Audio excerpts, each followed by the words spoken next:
Welcome back everyone to a whiskey adventure. I'm Vincent. I'm Matt. And today's quest is going to be Barrel's Eureka pick. This is the ice wine finish bourbon. And this one is actually an extreme courtesy of Mark Lantosh. Yeah. And I acquired this bottle through him at a bottle share. I was getting ready, I was starting to syrup, getting ready to go. David's bottle share, right? Yeah, David's bottle share, Yep. David and Gene. And he goes, you really gotta try this one. I go, no, I'm sobering up and getting ready to go in a few minutes on there. He goes, okay, take the bottle. Nice. So I'm going, okay. Yeah, so shout out to Mark. Big shout out to Mark. Yeah. On there. So every ball share I go, I always make sure I bring this to share around with everyone. Nice. It's the way to do it. Mm-hmm. But yeah, it looks like this is a blend of Kentucky and MGP, Indiana. Like you said, Eureka. 123.98 proof, 61.99, just 0.01 from that 62% ABV. Says AQ50 blend number 0 or bottle number is 11. So if you guys are unfamiliar with ice wine, based on my research, and this was research I did months ago when that bottle share happened. Yeah. I believe ice wine is basically they take the grapes and they actually freeze them and then they make the wine out of them. Mm-hmm. It changes the composition of the grapes or something along those like lines. that. I don't know. I'm not a grape scientist or I'm not a wine scientist. A regular scientist either. I'm an engineer, but I'm not a scientist. So I have had this though, but it's been a while. Is your degree Bachelor of Science or Bachelor of Arts? Science. Then you're a scientist. All right. Hey, I'm a business person. Hey, it's a Bachelor of Science too. So, so we're both scientists in theory. That's what scientists is theory. Yeah. Need to get a white lab coat. We'll do that when we do our blends. There you go. Okay, a little bit of sweetness. It's very sweet. I also get more of the straight up alcohol on the nose. Oh, really? Yeah, it's just. This is our high proof. Yeah, you definitely smell the proof on it. Oh, there it is. Yeah. Now I'm starting to get more of the grape notes on it. There's a little bit of a confectionery sweetness to it. I'll agree. I feel like there's just a hint of a nuttiness to it. I'll get that, but I do get some vanilla notes. Yeah.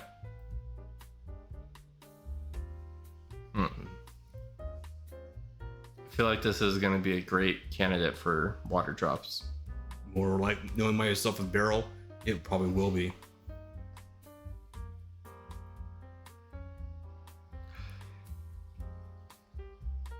Yeah, for me, I'm just getting more of that straight up confectionery sweetness, the vanilla, most presently the grapes. It's a very light nose for sure. I mean, you can take a look at that. It's not a very dark whiskey. No, it's not like that whistle pig we had earlier. No. Oh, let's get some out here.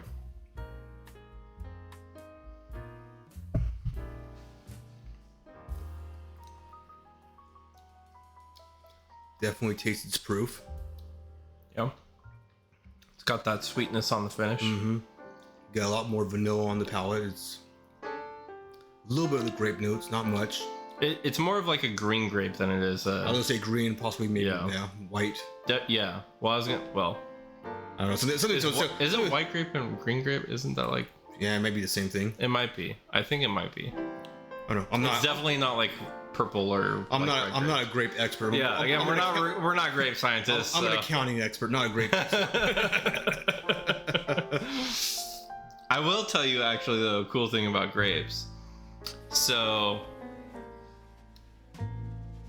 don't do this. We're trained professionals. Okay, don't do this at home.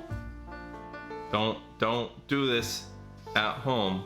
But if you cut a grape in half, in perfectly even halves, and you stick it next to each other, and then you put it in the microwave, it'll actually create plasma and spark like metal. It's pretty cool. Yeah, it's a nice little party trick, you know. Yeah, but remember, that's only because we're trained experts. And we've done trial and error multiple times. Yeah, don't burn your house down, guys. Yeah, not worth it at that point. A little bit of a floralness to it, actually. Yeah, it's there. Not much for me. Yeah. I mean, the nose to begin with isn't very strong, so.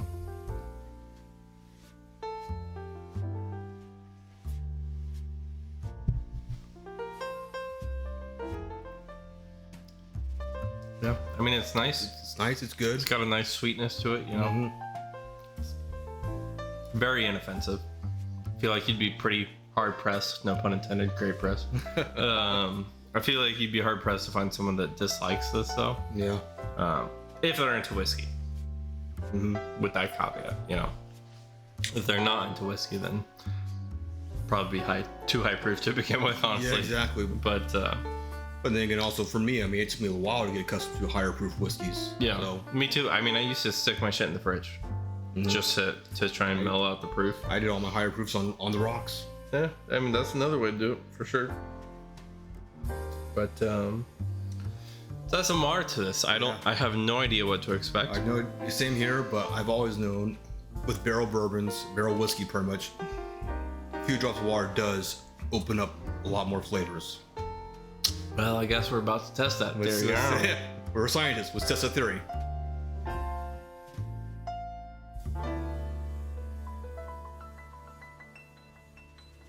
I feel like there's even less on the nose. Less on the nose, but for me, more in the vanilla and the oak come out. Yes, definitely.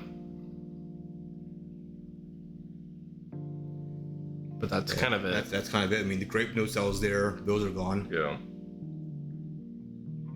Still a little bit of that sweetness, but it's not like a. This is gonna sound really stupid, but it's not like a sweetness. It's like a.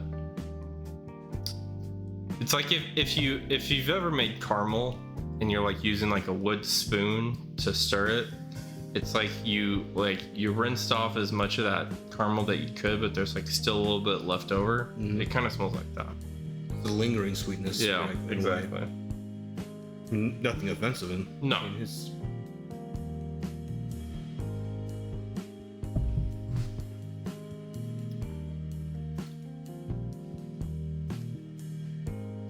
Yeah, it's just more bourbon. It's just vanilla, oak, caramel.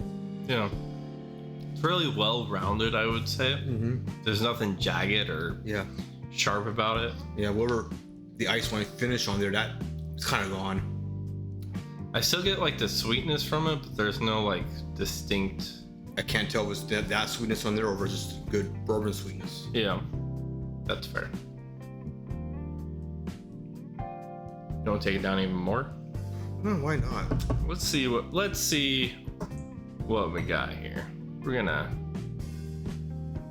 fuck it, YOLO. It's just whiskey, guys. It's just whiskey. Play with it. Yeah, you never know where your ideal proof is. Well, I mean, even then, that's probably still well above 80 proof. So.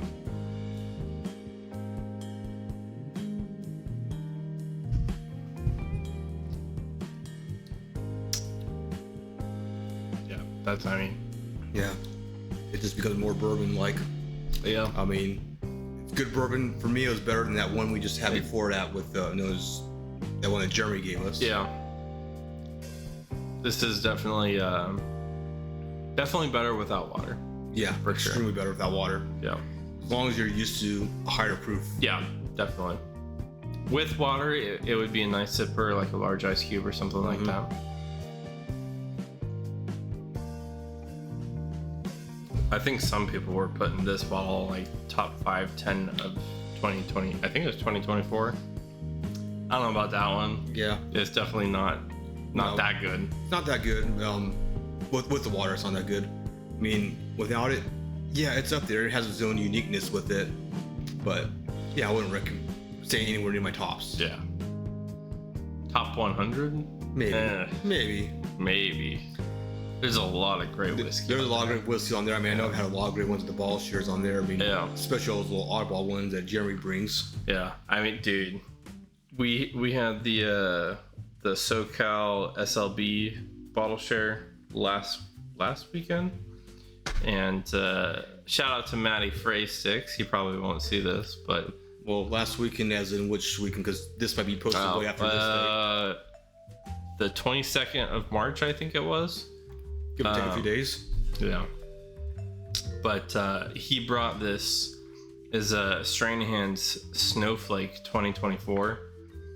It's a distillery only release that they do once a year, and this was I'm not kidding, guys, there was probably 70+ plus bottles on the table, and this one might have been the best one.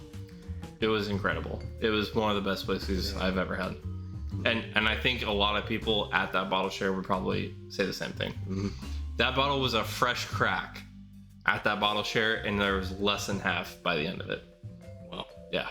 That's how you know it's a fucking good bottle. I don't know. I just remember the one where I picked this one up on there at David's bottle share. There was a shit ton of whiskey there. Yeah. I don't remember how much on there, but I know Jeremy had that San Diego Distillery. Well, I mean, Jeremy alone brought fucking like 20 bottles. Yeah. Probably, so. But I know he had one on there. Was that San Diego Distillery Meat Street. Oh, I don't yeah. know which one there, but I think when I got to it, it was already halfway gone. Oh, really? Yeah. I think people were pretty curious about, especially with a name like Meat Street. Meat Street on there, but also San Diego Distillery being local for us. I remember that one being a very good one. Excuse me, getting tired. It's yeah, long day, you know. Long day, whiskey kicking in. Yeah, that too. But yeah, I mean it's solid. I don't know what the price is. I don't know what it is. Based on barrel, it's Mark probably around. about to refresh us on it. Yeah, it's probably around $80-$90 if I had to guess. Yeah. But yeah, pretty solid. Pretty solid on bottle. there, especially without water as it is. Yeah, you get maybe all full flavors. Maybe a little overpriced. I would probably be more interested in around the $60 to $70 But you're also range. paying for the Eureka pick with it and all that on top of there, so yeah.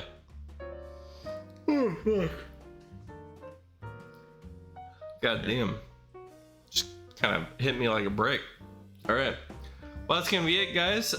If you have any balls you'd like for us to check out, let us know down in the comments below. We'll try and get a bottle or a sample locally so we can bring that review to you guys as soon as possible.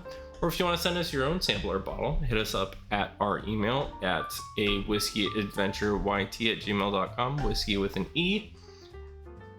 And it's not YT like Whitey, but it's the letters YT. You too. Exactly. But yeah, that's going to be it. Catch you guys next time. Until next time, we'll see you guys later.